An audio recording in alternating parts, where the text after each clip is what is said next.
Welcome back. I'm Max Bergman, Director of the Stewart Center and Europe-Russia-Eurasia program at CSIS. And I'm Maria Snegovaya, Senior Fellow for Russia and Eurasia. And you're listening to Russian Roulette, a podcast discussing all things Russia and Eurasia from the Center for Strategic and International Studies.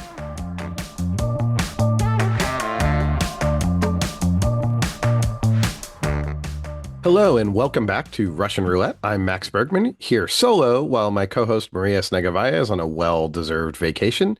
And today we're speaking with our colleague Jade McGlynn to get an update on all things Ukraine. Jade is a research fellow at the Department of War Studies at King's College London, where her research centers on Russia's war in Ukraine. She has published two fantastic books, Russia's War and Memory Makers, The Politics of the Past in Putin's Russia. And most importantly, she's also a non-resident senior associate here at CSIS with our very own Europe-Russia-Eurasia program. Jade, welcome back to the podcast. Thank you. Lovely to be back. I do want to note for our listeners that we recorded this on August 1st, 2025, before I went on vacation. So if there's events that have happened since then, they won't be covered, but this is recorded on August 1st, 2025. So Jade, let's jump right in. You are currently in Ukraine. You have been on the ground in eastern Ukraine, in Kharkiv and Kupiansk. How are things right now in Kharkiv? Kharkiv is, I think, the second largest city in Ukraine. It's constantly being pummeled by Russian air assaults, by Russian attacks. What's the situation on the ground there?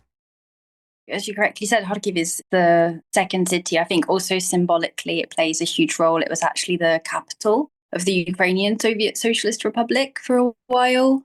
And it's sort of a key symbolic city of the East. And of course, it lies about 40 kilometers south of the Russian border, which in hindsight was a bad place to put it. But there's not really much you can do about it now. It is under constant bombardment, as you say.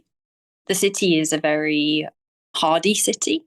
People sort of keep on, but of course, it's suboptimal to be bombed every night, I think, to put it mildly. One of the things that's really starting to worry people at the moment is the situation that you briefly referred to around Kupiansk. And I should be clear, lest your listeners think that I am far braver than I am, that I actually haven't been, that close to Kupiansk because it is just the front line.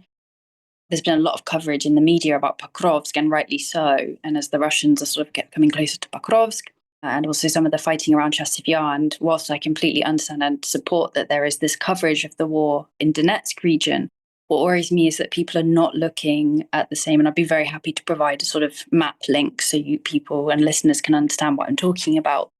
But there's a bulge into Kharkiv region. So Kupiansk is about an hour's drive, maybe an hour and a bit's drive east from Kharkiv.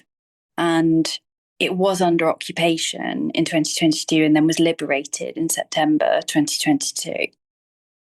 And the problem now is that the Russians are getting closer, again, in that traditional, pretty grim way of just throwing men at the problem. You can't say that they're making these huge advances, but they just have more men, right? So they're just throwing men at the problem and slowly but surely advancing. And the issue is that Kupiansk, just underneath the city or the town, there's a really important railway hub.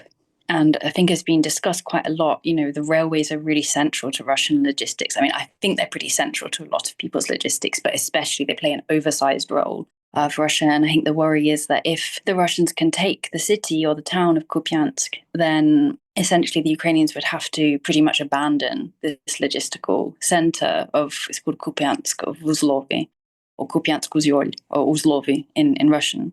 And then it's able to connect up to another logistical site high in Russia. And then, of course, Pokrovsk itself is a really important logistical site. And just the situation for the Ukrainian armed forces would become much harder. We're not at that point where this is imminent. We're probably in the very worst situation. It would be around a month and a half from Kupiansk falling, more likely about 2 to 3 months. But it's a serious situation. And it's one of those things where I've been kind of surprised at the lack of coverage of it, because it's one of those things that we're definitely all going to talk about after it happens. And the trajectory at the moment is very much towards it happening. So thank you for asking me about Kupiansk, because having been to the city, and of course, because it's in my beloved adopted home region of Kharkiv region, It's something that really worries me. And speaking to some of the soldiers who are fighting up there, it's something that's really worrying them too.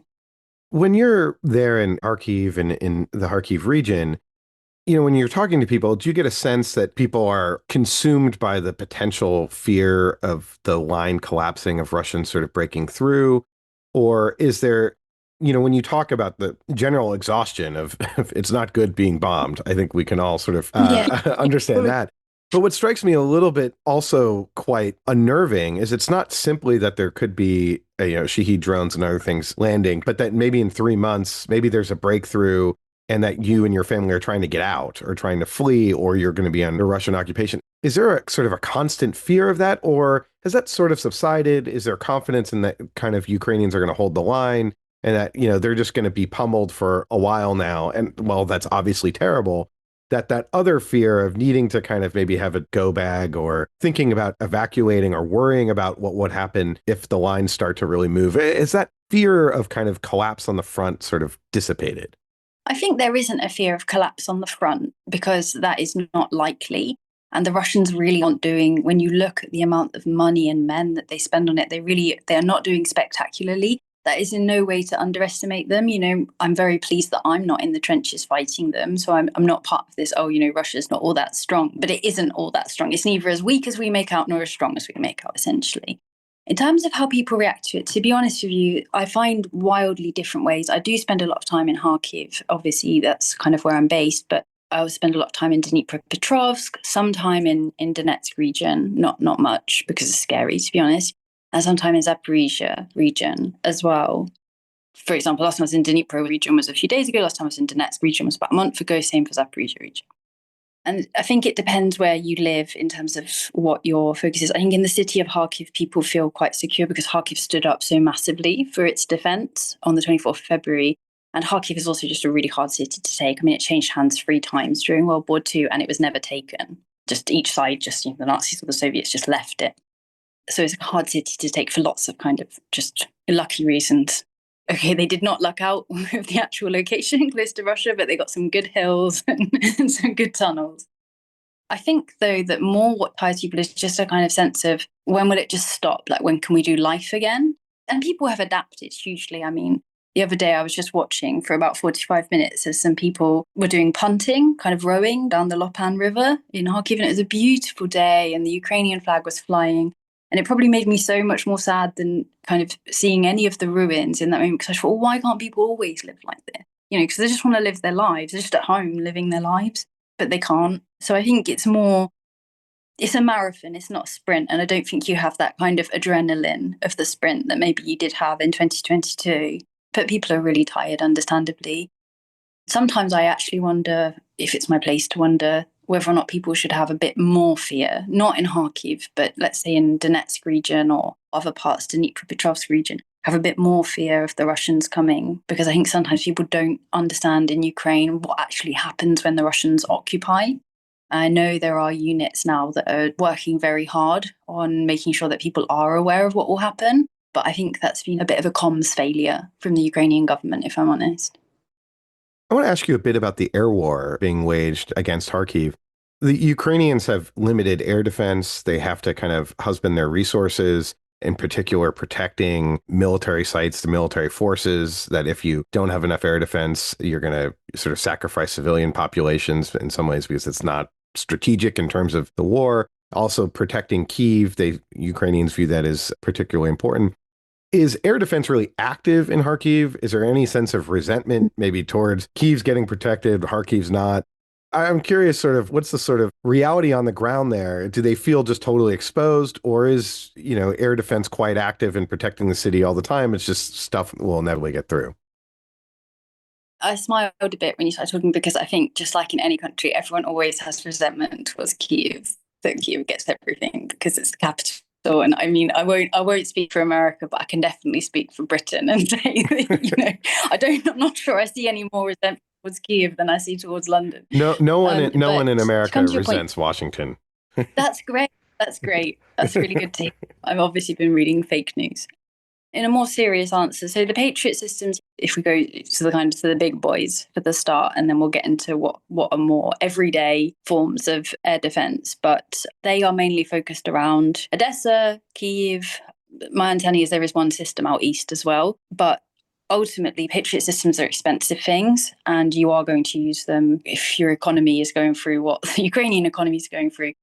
Yeah, it's not there for a humanitarian mission. It's there to also protect, and bluntly, having a functioning economy is also, pretty important for humanitarian needs as well. In terms of Kharkiv, the problem is that Kharkiv is in a completely different situation to Kyiv. In Kyiv, if like a cruise missile or a Kinjal sent up into the air, you have a warning system and you have time that you just don't have in Kharkiv because it's so close. They send them over from Belgorod. That's why, when there was that shift in American policy during the Russian effort last year in May to retake Kharkiv, that's why it made such a huge difference when weapons could be used against Belgorod. If you remember, there was that kind of caveat, you can use them to stop them taking Kharkiv. And you kind of had to have that because Kharkiv is so close to the border.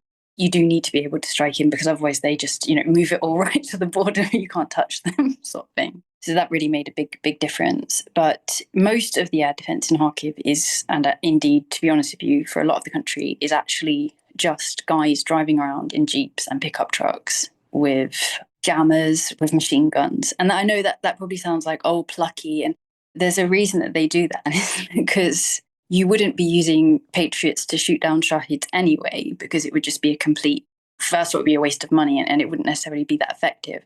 One of the issues that we've seen recently is because Russia has updated the Shahids, which it calls Harani. Everyone calls them Shahids after the Ukrainian kind of initial model, but calls them Harani. And there's a new model of the Harani, which is harder to shoot down because of the way it functions, because it's AI directed. Let's say, for example, you want it to go and blow up. Okay, so let's think as Russians.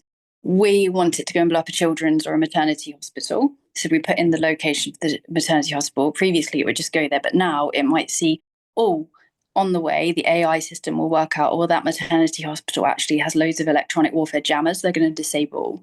So instead, I'm going to go to this children's hospital nearby instead because that doesn't have any electronic warfare around it. I mean, this is all just hypothetical, but that's essentially how it works. I mean, of course, it's not hypothetical. The Russians bombing children or maternity hospitals, unfortunately, but this particular situation I'm discussing. And that's made it much harder to shoot them down. They also are now at a really incredible speed, I think, something like hundreds of kilometers an hour, which is very difficult.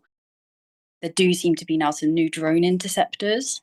The ever efficient, sounds like I'm going to be sarcastic, but I'm not. They are truly very efficient. Ministry of Digital Transformation under Minister Fyodorov have been working on drone interceptors recently, and they're starting to really scale up mass production. And they're what's needed actually for the Shahids because they're so cheap. When I speak to Westerners who are interested in sort of what weapons Ukraine is and isn't using, and I'm by no means a weapons expert, it's just obviously you take an interest in these things if you're living in a place that gets bombed a lot. They seem to think that there's going to be one innovation or one type of innovation and that will solve it. But really, I would say it's very much a war of adaptability.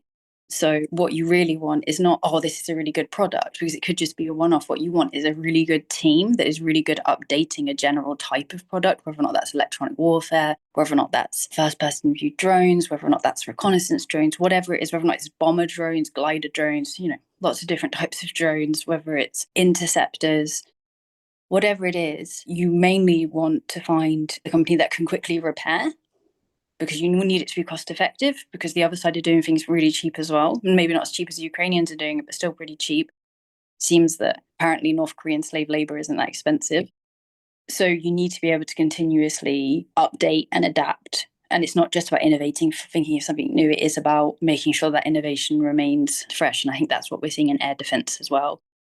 And also sometimes just really banal methods of, I'm just going to have to drive around the edges of not me, the air defense people, just going to have to drive around the edges of the city, waiting for when they see a Shahed and then try and shoot it down, or other types of drones. And how do you assess the Ukrainian defense industry right now? It seems like one of the great developments of this war. I mean, great in the sense that it's a symbol and an example of kind of Ukrainian ingenuity in responding to Russia's invasion. Ukraine, of course, had a very sizable defense industry prior to the war. It was a major part of the Soviet defense industrial complex. But rapidly evolving, developing a drone industry, and also maybe on the air defense side as well, which I think gets a little bit less coverage. How do you assess the Ukrainian defense industry, and also what are people saying about it in Ukraine? Are they sort of praising, the Ukrainian innovative capacity, or are they sort of complaining like, why don't we have enough of this? Is there praise and complaints at the same time? What is your take, and what are you kind of hearing on the ground about Ukraine's defense industrial capacity?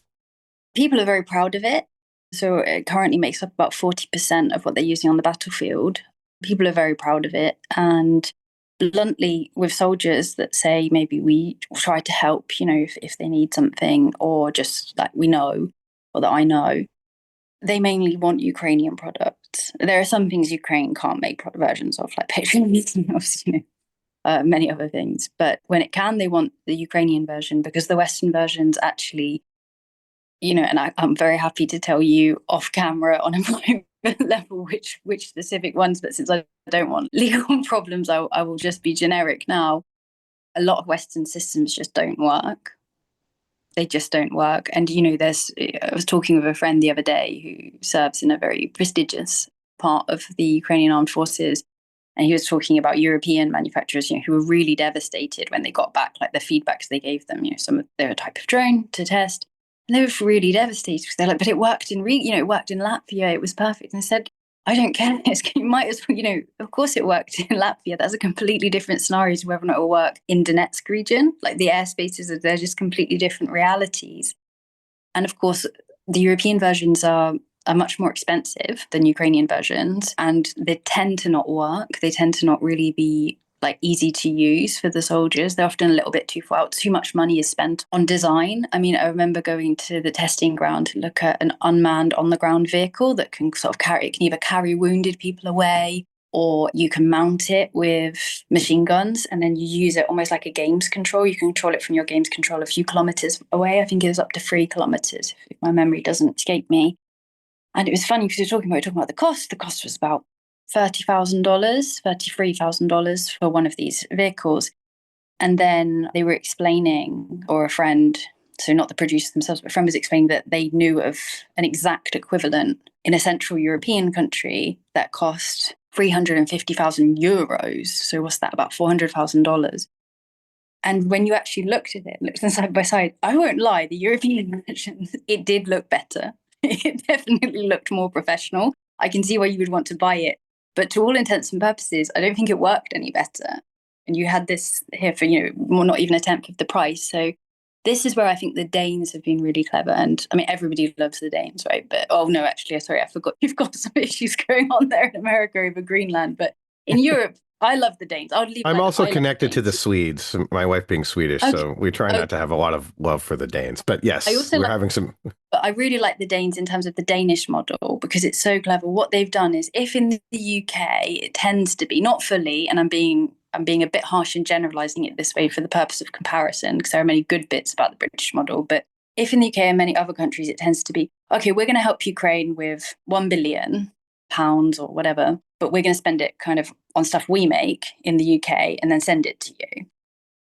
In Denmark, what they've done is said, this is, a set amount of money that we've got, let's say £1 billion, and we are just going to put it directly into your defense industries in Ukraine. And they go through the Defense Procurement Agency, which is overseen by civilian and civil society organization structures. And as we've seen, civil society is very much alive and well when it suspects that corruption or something untoward is going on in Ukraine. And through that, they just buy so many more things. Of course, it's perhaps a little bit, every country has their own national interest. It's inevitable that countries are going to want to build stuff in their own countries to send it off. But I think it raises an interesting question for European countries, which is, what is our priority? Is it to beef up our industrial bases whilst helping Ukraine, and they're kind of a mixture of priorities or equal? Or is it to actually just get stuff to Ukraine? And I would say, as somebody spending a lot of time in the east of Ukraine, that I would suggest that their priority is the latter, and that they speed up and get stuff, and maybe think as well about what they can learn from Ukraine rather than try to kind of flog their $1 billion products, because probably most of them don't work. And they're going to need that knowledge, because I think, as President Trump obviously has a very different method of delivery, But I think American presidents have been saying for a really long time that Europe needs to be able to take care of itself. And if they actually want to be able to do so, then they need to be learning from Ukraine, I think, rather than lecturing. No, I think that's a great point. The EU Defense Commissioner, Andreas Kubilius, the former Lithuanian prime minister, was recently in town here in Washington and made the point very clearly that the goal of all these new EU defense initiatives is actually to incorporate Ukraine into the European defense industrial base. So instead of seeing Ukraine as distinct from the EU defense industrial base, because Ukraine is a candidate country, you want to incorporate it. And that just doesn't seem that there's European defense industry can really compete with Ukraine, especially how it's iterating on the drone development in particular. The one issue, though, is that Ukraine is using a lot of parts from China, as low cost inputs as possible.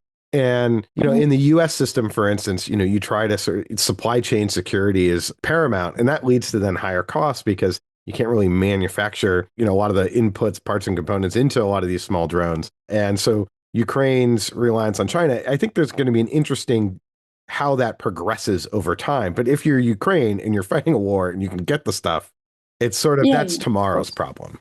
Though not so much, actually. It's funny you should say this because a friend of mine has, and it's funny, it should be in reference to Lithuania, because a friend of mine who began working with Lithuanians, whom the Taiwanese had helped to produce chips that were not Chinese, that were supply chain safe, essentially.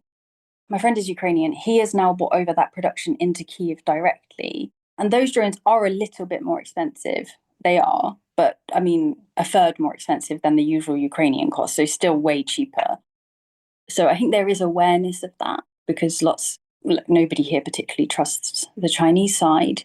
I think one of the bigger issues in many ways as well has also been the Chinese, especially since Chinese special forces have been captured fighting with the Russians. Another issue is the way that China has just swept in and massively exploited, in I think several senses of the word, Ukrainian natural resources in the areas occupied by Russia that obviously nobody else is going to do business on, but they've done business on and taken some very rich and needed, really specific forms of metals. And again, I'm not a critical metals expert, but my research does focus on the occupied territories.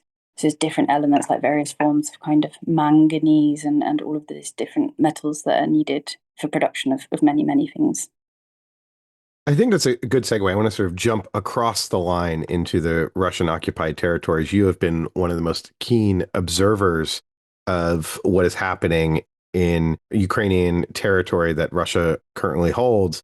You wrote a terrific report for us last year here at CSIS titled Crossing Thresholds, Ukrainian Resistance to Russian Occupation, which we'll put in the show notes. That was roughly a year ago. How are things in the occupied territories? Is life improving or what's your kind of take? Is there a resistance that is still active that doesn't get a lot of coverage or what is happening? I'm not going to lie. I'm not going to cheer you up before your holiday or your vacation, Max.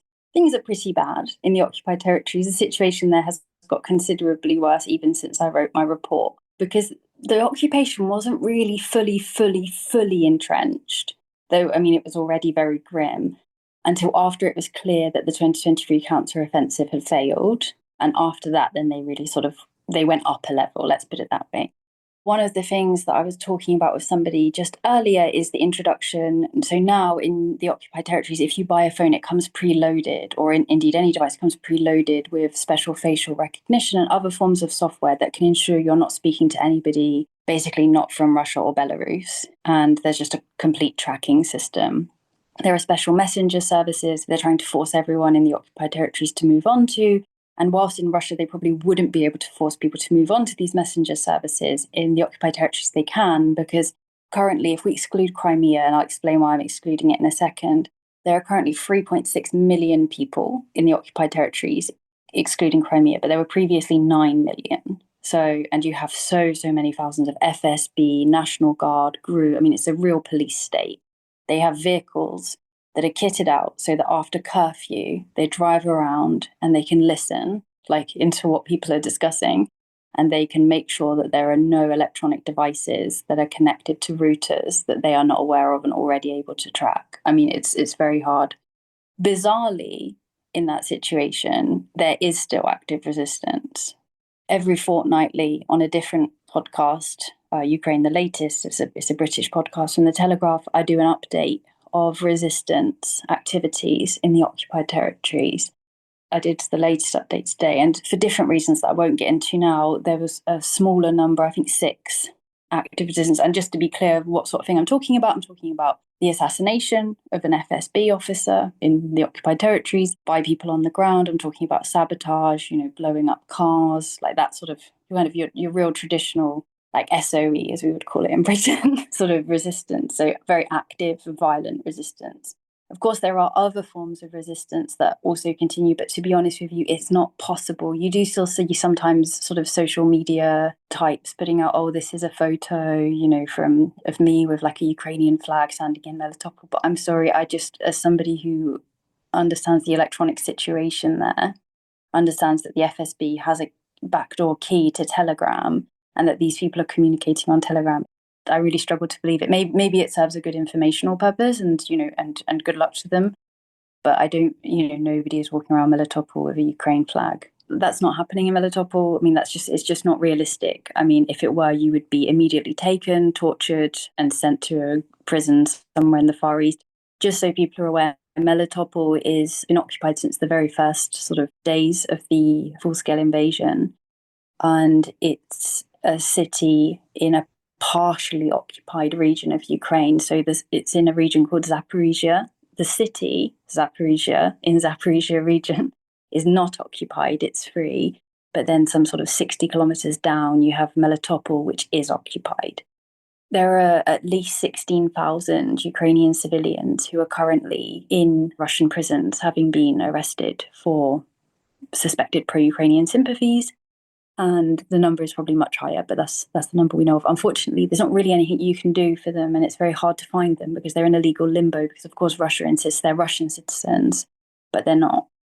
In terms of passportization, when I wrote the report, there were still many, many flaws where Russians had not met the quotas, or the collaborators, official Russian agents had not met their quotas for forcing people to take Russian passports, despite taking away healthcare.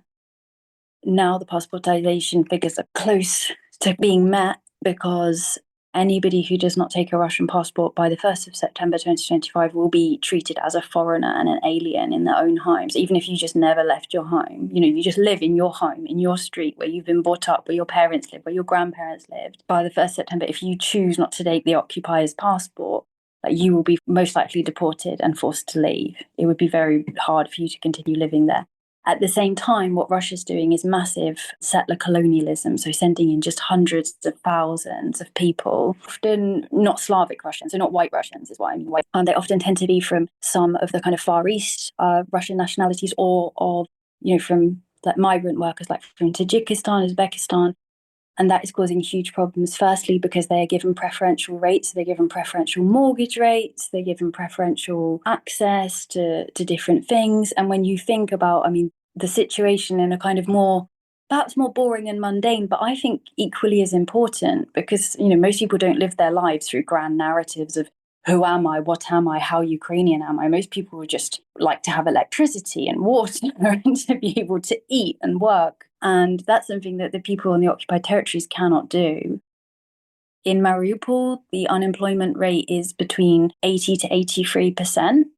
The homelessness rate, if we define homelessness as not having a roof on your house, is 40%. There is essentially no real economic activity. Any repairs that have happened are purely repairs for the military. So there's, for example, been repairs of ports, and there's been both the Berdyansk and Mariupol ports, and there have also been repairs of some railway lines, but they have no civilian cargo. It's purely for military transport. In Donetsk, people very often are in a situation where they're getting water once every few days. Even pro-Russian collaborators are writing about, the awfulness of the fact that people, and forgive me, but people are unable to flush their toilets because they do not have water. This is a city that in 2012 hosted the Euros. Beyonce played in Donetsk. This was, a beautiful city, very modern. Now it's, really on the boundaries of kind of, I suppose, what we would call modern civilization, because there is just no water. And it's a situation that if only the occupying authorities and their collaborators spent as much time trying to solve the problem as they do writing up propaganda about how they're solving the problem.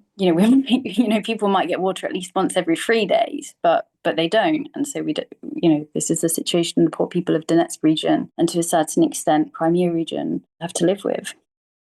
You talked about the population decline. Are people fleeing? Are they able to get out, escape to Ukraine, or perhaps maybe go to other parts of Russia? Because if they're quote unquote Russian citizens going elsewhere, are you seeing population trying to get back into Ukraine or just leaving the area? I can send a report. I mean, I didn't write it, but it's really interesting if people, it's in English as well, if people are interested in actually some of the figures here that can provide, a more detailed overview, just if there's anybody who's kind of really geeky like me and wants to get into the figures. But as a more general answer to your question, people are still leaving. I think most of the people who wanted to leave, to be honest with you, have left already because we are now quite some time into the occupation. Weirdly, in a way that's quite different and that I think many people that I speak to at least don't expect, they encourage pro-Ukrainians or Ukrainians to leave.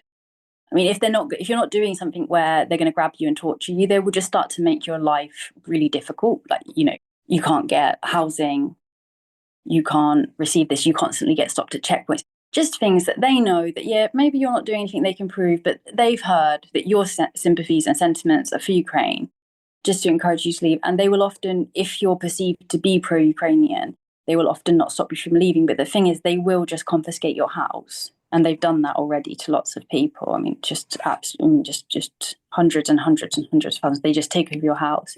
And I have to say, for many of my friends who fled in the early days, I think that's one of the things that from the occupied territories, I think that's one of the things that really grates and traumatizes them the most is the idea, sometimes like you wake up or you've had a long day and you just want to be in your own home, drinking coffee or just whatever it is, you just want to be in your kitchen or, your living room.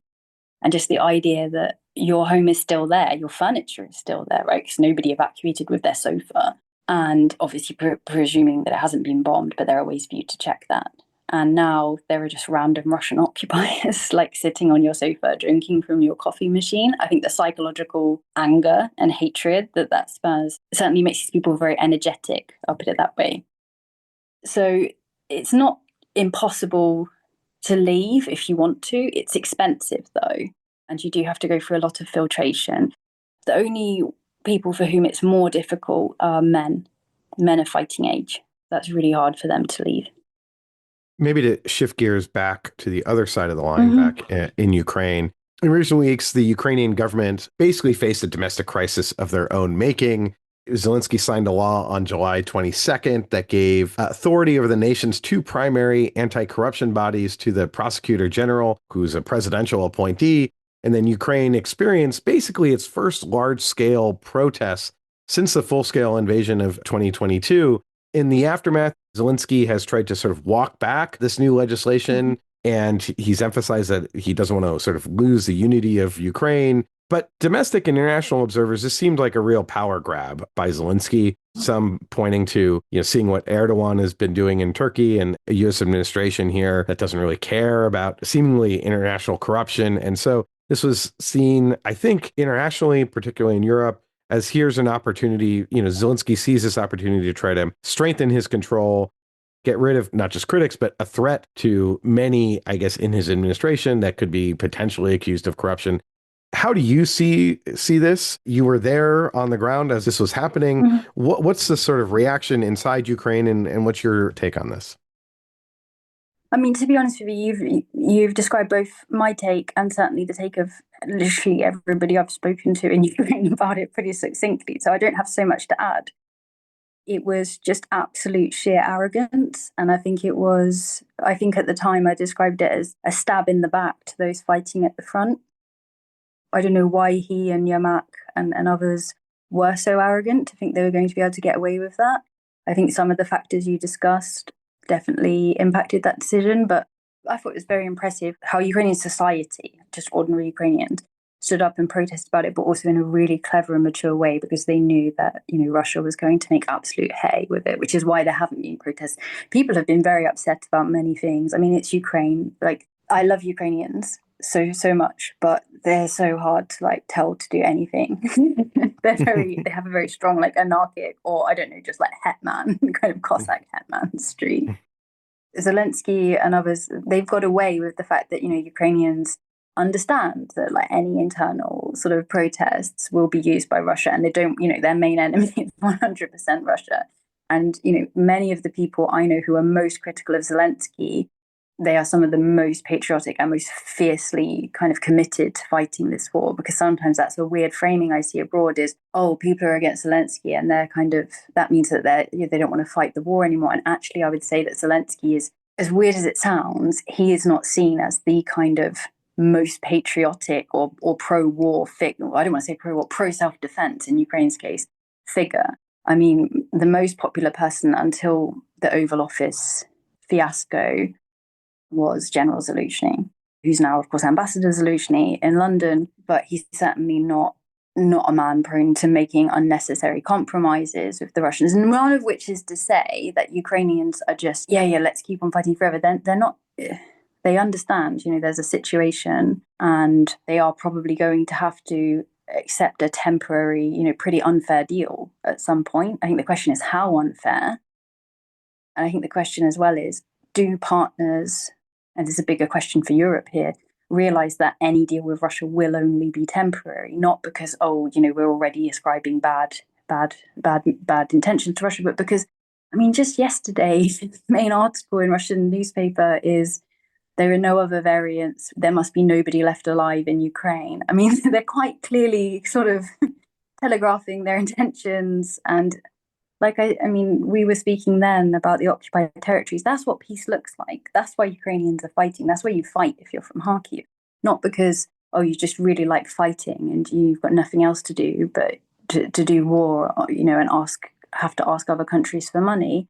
But because people don't want to live in a space where every 2 streets there's a checkpoint where you can just be thrown out of your house, your wife raped in front of you, you're then tortured, and then you get out and somebody's taken your house, and then it's also the people who tortured you and they live there. They're just really difficult human injustices to come to terms with that people don't want to live under. And also, that this generation, let's say, of people who were born sort of from the late 80s onwards, they know these stories of what the Soviet Union was like from their parents, but they've not lived under it. So they know what the reality is, and they know how good their reality is for all of Ukraine and any countries, many, many flaws. And there are so many, of course. It's a free democratic country where if somebody tramples over your rights, you have a way to hold them accountable. You have a way to defend yourself. People won't just come and take your house and live in it. And I think sometimes these sorts of values that admittedly do sound rather abstract in a Western European context, for example, like freedom or dignity, I think they have quite visceral meanings when you live, 30, 40 kilometers from the front line. You sort of touched on my final question, but it's sort of how are Ukrainians and how are you kind of seeing the prospect for negotiations with Russia and sort of a settlement to the fighting or a ceasefire? And maybe sort of one additional question, because I think your accent exposes you as not being American. And I'm curious how the Ukrainians how the Ukrainians are perceiving of the United States presently, given the past support for Ukraine under the Biden administration, which there was still a ton of frustration and aid not coming fast enough. And then how it's being perceived now as we're sort of approaching, in some ways towards the end of the summer. There seems to maybe have been a shift within how Trump sees the conflict. But so I'm curious how Ukrainians are seeing negotiations, how you see negotiations, and how they're perceiving the United States as well. I don't think anybody here pays any attention to the negotiations, really, because everybody knows they're not serious. They're sending Medinsky, who was actually a really big focus of my PhD, which was submitted in 2020, because he's just this crazy historical ideologue who's not really that influential. He's not influential in terms of policy. He is influential in terms of writing history books and state ideology, which, as you know, because Maria and Michael and I wrote about this for CSIS, is an important part that sort of guides policy and actions and decisions. But still, he's not a serious person who will decide when the war ends. They're trying to achieve in the political field what they cannot achieve on the military side. That's all. They've not given up. I mean, their aim is to destroy Ukraine in the sense as a like an independent state, so it could exist like Belarus does. Essentially, it's not really sovereign. And whether or not they achieve that through military means, or whether or not they achieve that through political warfare means of just exhausting and completely just destroying that country, because not all. There are very few countries, I think, who would have kept it together as well as Ukraine has over the last few years. But many people are traumatized. There are many, many problems in society, of course, like there would be in any. In fact, I would say fewer if I think about what would happen to you. I don't even want to think about what would happen to UK society. So I think the chances for peace this year are still very low. I think as we get into 2026, it sort of depends what types of pressure are put on Russia. I mean, we keep on hearing, oh, Russia has these and those stockpiles, and yet it never uses them. And now recently we've started to hear, including from the Financial Times, I believe more credible reports about the fact that Russia is really running low on a lot of Soviet-era equipment that it simply cannot replace for a mixture of specific reasons that some of these parts aren't made anymore. And secondly, because of sanctions, it doesn't have access to equipment. So the Russians are also under pressure. I think the problem is that the Ukrainians are under more pressure. That's how I would put it. So I think there's still a lot more that could and should be done, particularly by Europe. I mean, one of the things that I have found very frustrating, or it's got a bit better recently, I do feel like many European countries are making the right steps and starting to take this seriously. But, among many, there's a tendency to just kind of sit and moan about President Trump, which, is fine. But ultimately, it's our continent and we're responsible. And if Ukraine, God forbid, falls, then Russia's our problem. Plus, they've got all of Ukraine's resources. So even not on a moral case, just on a purely kind of national self-interested case, like the UK, who is the UK's main enemy? Well, it's Russia. And there's another country that's fighting Russia. It's pretty common sense that you would help that country. I mean, but yet sometimes listening to politicians in the UK, you get the impression we're doing it out of the goodness of our heart. And I think that then leads populations to not understand, okay, well, why are certain disability benefits being cut? But we're spending all of this money on support or on defence. And I think if you don't have honest conversations, countries have national interests and it's legitimate to pursue them, and that actually foreign policy is not a question of morality a lot of the time. Yes, ideally it would be, and of course it's in our interest as democracies or liberal societies to defend other democracies and liberal societies because we're going to get on better with them. But it doesn't just mean, something bad is happening, therefore we have to kind of respond, often in a way that has no effect on stopping the bad thing happening. I don't think there's any chance of a peace plan working this year. Maybe next year if more pressure is applied on Russia, but Russia is the block to peace, not Ukraine. I mean, Ukraine, I think we've seen that this year. I think Ukraine's made that very clear. Russia wants Kharkiv, it wants the rest of Donetsk, Luhansk, Zaporizhia, and Kherson region. It occupies almost all of Luhansk and about 60 to 70% of the other three regions. Is demanding that people who've never lived under Russian occupation be handed over to them. That's entirely unacceptable, I think, for any reasonable person, that, ordinary Ukrainians should be handed over to a life of kind of abject misery in a very kind of, I would even say, totalitarian system of the occupied territories. So unfortunately, the war continues. In terms of what people think of America, actually, I found it when it was all happening, sort of February, March time, I found it much easier to be in Ukraine because there's a really much more sort of pragmatic approach to it. Like, well, yeah, that's a real nightmare. We've lost, we've clearly lost, we're going to be losing a lot of American support, but we've just got to get on with it. We didn't have much American support on the 24th of February either. What do we do about it? This war's still coming on. I'm still going to be bombed tonight. My brother's still fighting them. I can't sort of sit here and just doom scroll what President Trump is saying, because, in fact, if anything, now I have to plug in a little bit more. And so it very weirdly actually provided a bit of an electric shock, I think, to some parts of Ukrainian society that maybe had slightly, because of being in the Western part, or maybe they didn't have somebody who served or whatever, that maybe become slightly disconnected from the war. I think it sort of connected them. And it also had this very weird effect that last week Zelenskyy put a real end to, of making people like Zelenskyy again, not because they really liked him, but I think because there was this sense of, hey, that is our Zelenskyy. We can beat him. You cannot beat him. Jade, I think that's a great place to end the conversation. I want to thank you so much for joining us today. And as usual, thanks to all our great listeners for tuning in. If you haven't already, please be sure to subscribe to our show and give us a 5-star rating. Additionally, if you get the chance, be sure to check out our sister podcast, The Europhile, wherever you get your podcasts. We will see you next time on Russian Roulette.